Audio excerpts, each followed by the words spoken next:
sa dunagin mo kalento lấy chung sa dunak tu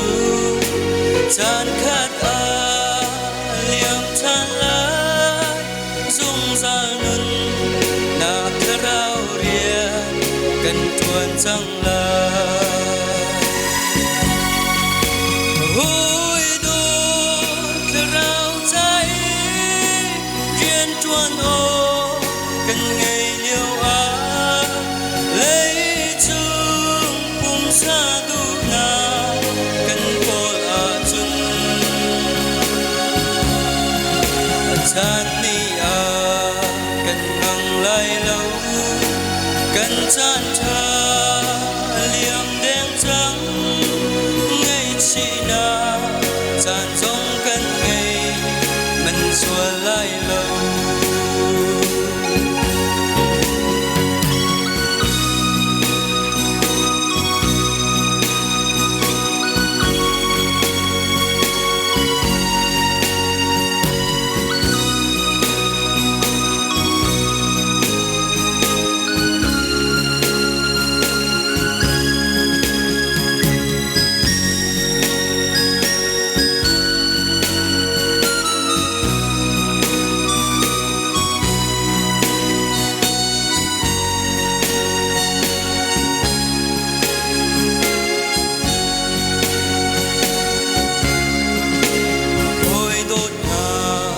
kan nak a tong tiga kan karau hi sai lom da asun tela hun tuat manu lấy chung sa du nak lo kan kol a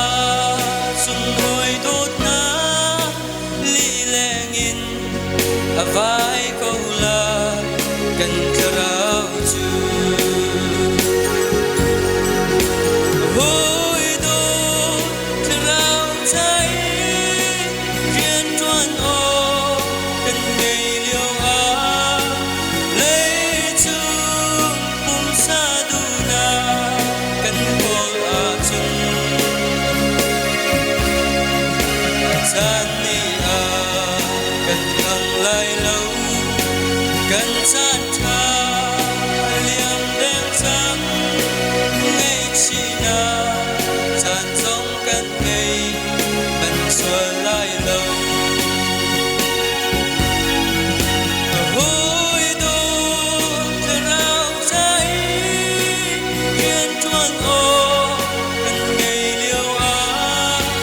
lấy chung pum sa du na kan pol a chung chan ni a kan ngang lai lâu kan chan tha